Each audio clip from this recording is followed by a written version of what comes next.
पीले दांत वाली बहू। रंजना कभी ब्रश नहीं करती थी। उसे कितनी बार उसके माँ बाप ने डांटा, लेकिन उसका कोई असर उस पर होता ही नहीं था, जिस कारण से उसके दांत पीले पीले हो जाते हैं। शादी के बाद। अरे बहू, वैसे तो तुझ में कोई कमी नहीं है, पर तेरे दांत इतने पीले कैसे हैं बेटा? कैसे मतलब? कोई सर्जरी थोड़ी ना कराइए। वो तो क्या नाम, मैं ब्रश नहीं करती थी तो पीले हो गए। अब क्या करूं? आप कहे तो लाल करवा लूं या फिर काले? यार ये क्या है, क्यों माँ से लड़ रही हो? लड़ रही हूँ? अरे मैं लड़ रही हूँ या ये बोल रही है कि दांत पीले हैं, पीले। अरे तपस्या थोड़ी ना की है इन्हें पीले करने के लिए। बकायदा ब्रश नहीं किया है 20 साल तक, तब जाकर। छी, कैसी बात कर रही हो? ये उस वक्त तो पीले नहीं थे जब हम लोग तुम्हें देखने आए थे। अरे तब साफ करवा लिया होगा डेंटिस्ट के पास जाकर। अब देखो कैसे पीले पीले लग रहे हैं। रंजना सास की तरफ गुस्से से देखती है। फिर शुरू हो गई पीले पीले पीले। अरे पीले तो तब भी थे जब मेरे हाथ का रसगुल्ला उड़ा उड़ा कर खा रही थी और बोल रही थी, लड़की नहीं गुणों का खजाना दे रहे भाई साहब आप। खैर, अब वो लोग करते भी तो क्या करते, पीले दांत वाली बहू पल्ले पड़ी थी तो झेलना तो था ही। एक दिन कीर्तन में रंजना गाना गा रही थी। अरे कमला बहन, माँ का द्वार है, यहाँ तो सब शुद्ध होकर आते हैं, फिर अपनी बहू को ब्रश भी नहीं करवाती तुम। दूर से पीले पीले दांत भक्ति में बाधा उत्पन्न कर रहे हैं। और कोई 2 साल के बच्चे थोड़ी ना लेकर आई हूँ मैं बहू बनाकर। अच्छी खासी लड़की है, अरे कैसे करवाऊं ब्रश?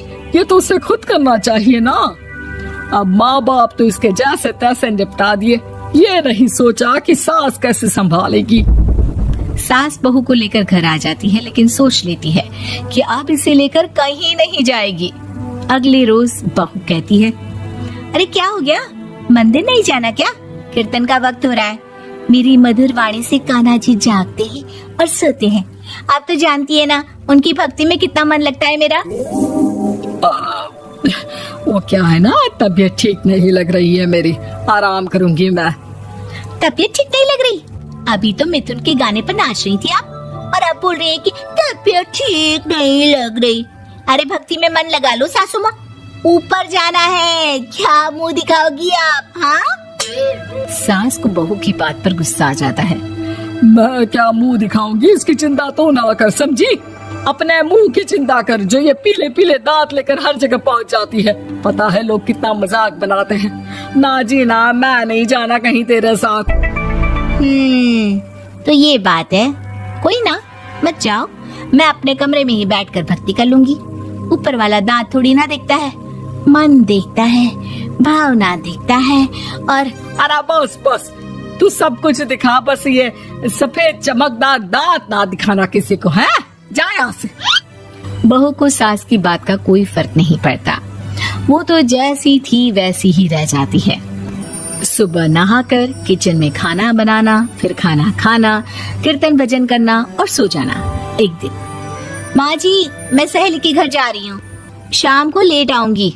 हाँ, तो जाना, मैंने कौन सा तेरी आरती करनी है घर पर बैठकर।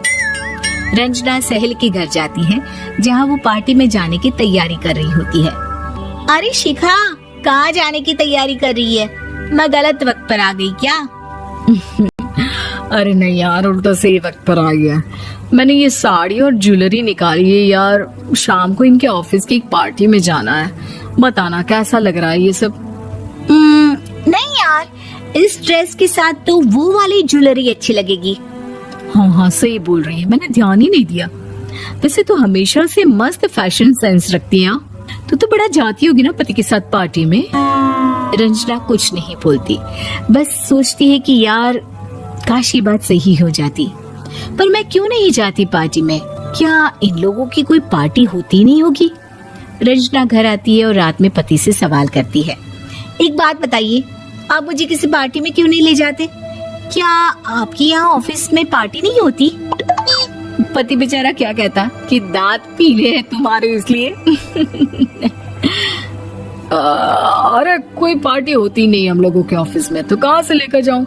और मार्केट, मॉल, कहीं वीकेंड घूमना, कहीं तो।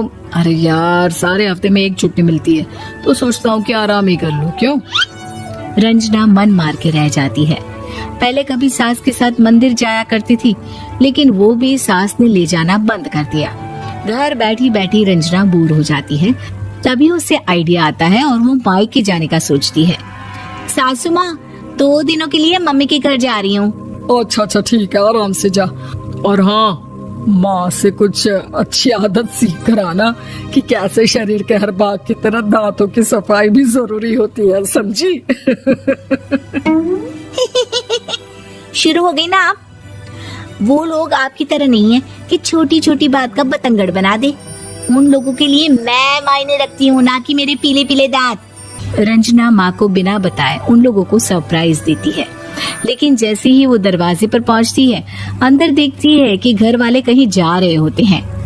अब माँ, काश रंजना दीदी के दांतों वाली प्रॉब्लम नहीं होती, तो वो भी हम लोगों के साथ चलती ना बुआ जी की बेटी की शादी में। हाँ बेटा, लेकिन अब उसे कौन समझाए कि उसको उसके पीले दांत नहीं दिखते, लेकिन उसके आसपास के लोगों को कितना एम्बैरेसिंग फील कराते हैं। मुझे तो कितनी बार उसके स्कूल की टीचर ने शिकायत की कि उसके साथ कोई लड़की बैठना भी नहीं चाहती, और ना ही कॉलेज में कोई उससे बात करना चाहता था। लेकिन पता नहीं क्यों उसे ये बात समझ में ही नहीं आती। कोई कमी नहीं है उस लड़की में, बस यही कि दांत पीले हैं।